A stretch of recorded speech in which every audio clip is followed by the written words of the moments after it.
السلام علیکم ورحمۃ اللہ وبرکاتہ۔ ناظرین حضرات، اللہ تبارک و تعالیٰ تمام کو خوش و آباد رکھے۔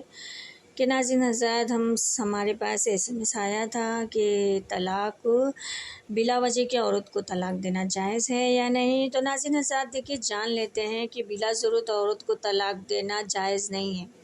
آج کل معمولی باتوں پر عورتوں کو طلاق دے دیتے ہیں اور بعد میں علماء کے پاس جا کر روتے دھوتے ہیں۔ پہلے سے ہی سوچ سمجھ کر ایسا نازک فیصلہ کرنا چاہیے، جیسا کہ حدیث شریف میں ہے کہ اللہ تبارک و تعالیٰ کی بارگاہ میں سب سے ناپسندیدہ اور حرام کام طلاق دینا ہے۔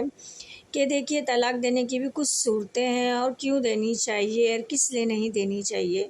اور کسی نے یہ بھی ہم سے پوچھا کہ عورت کے لیے طلاق کا مطلبہ کیا کرنا چاہیے، یعنی طلاق دے رہے ہیں تو کیا وجہ ہے کہ طلاق دینی ہے۔ تو دیکھیے، شریعت میں اس کے کچھ پابندی ہے اور کچھ ایسی باتیں ہیں جو کہ عورت کو اس صورت میں طلاق دے سکتے ہیں، تو اس کو طلاق دینے میں کوئی گناہ نہیں ہے۔ لیکن سب سے پہلے یہ جان لیجئے کہ اگر عورت میں نا اتفاقی رہتی ہے، یعنی شوہر اور میاں بیوی میں نا اتفاقی رہتی ہے اور یہ اندیشہ ہو کہ احکام شرعیہ کی پابندی ہم نہ کر سکے، تو عورت شوہر کے ساتھ کھلا کر کے طلاق لے سکتی ہے۔ لیکن شوہر کی طرف سے کسی قسم کی تکلیف کی بغیر عورت کا اس سے طلاق کا مطالبہ حرام ہے۔ چنانچہ حدیث مبارکہ میں ہے کہ جس عورت نے اپنے شوہر سے بغیر تکلیف ضرورت کی طلاق کا مطالبہ کیا، اس پر جنت کی خوشبو حرام ہے۔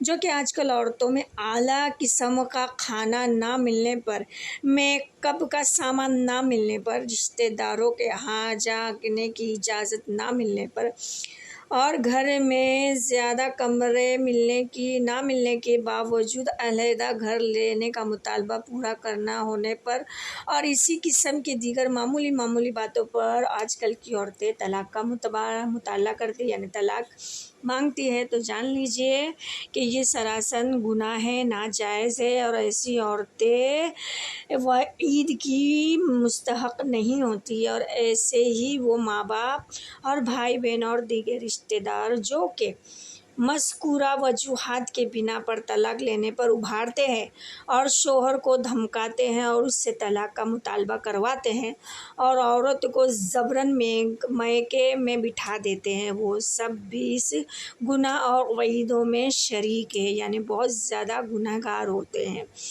کہ دیکھیے، بعض حدیثوں میں قسم کی حدیثیں آئی ہے اور طلاق کے بہت باریک مسئلے ہیں جو کہ اللہ تبارک و تعالیٰ کو بالکل یہ چیز پسند نہیں ہے کہ مرد طلاق دے۔ مرد طلاق دیتا ہے تو اس کا مطلب اللہ تبارک و تعالیٰ کہیں وجہ سے آدمی سے ناراض ہے۔ تو دیکھیے، یہ ایک سوال اور بھی ہے کہ عورت کو کن حالاتوں میں طلاق دینا گناہ نہیں ہے۔ تو عورت شوہر کو یا شوہر کے دیگر رشتہ داروں کو تکلیف پہنچاتی ہے، یا نماز نہیں پڑھتی ہے، یا عورت بے حیائی زنا کرتی ہے، تو ایسی صورت میں شوہر کے لیے طلاق دینا جائز ہے اور بعض صورتوں میں تو طلاق دینا واجب ہے۔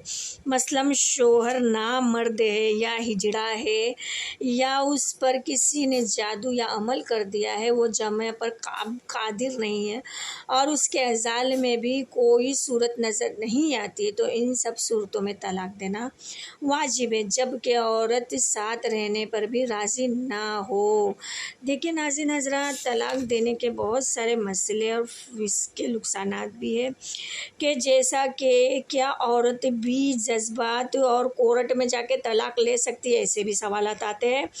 تو جان لیجئے کہ طلاق کا اعتبار شریعت نے مرد کو دیا ہے، اس کے علاوہ کوئی دوسرا طلاق نہیں دے سکتا، جیسا کہ ہے قرآن مجید میں سورہ بقرہ کی آیت ہے اور آیت نمبر 237 ہے، ترجمہ کنز ایمان، جس کے ہاتھ میں نکاح کی گروہ ہے۔ اور حدیث مبارکہ میں بھی طلاق کا مالک وہی ہے جو عورت سے جمع کرے، لہٰذا اگر کورٹ نے شوہر کی طلاق دی بغیر عورت کے حق میں فیصلہ کر دیا تو طلاق دے دی، تو اسے طلاق نہ ہوگی اور اس عورت کا دوسری جگہ نکاح کرنا حرام اور زنا ہے۔ کہ اللہ تبارک و تعالیٰ ہمیں شریعت پہ چلنے والا بنائے، آمین۔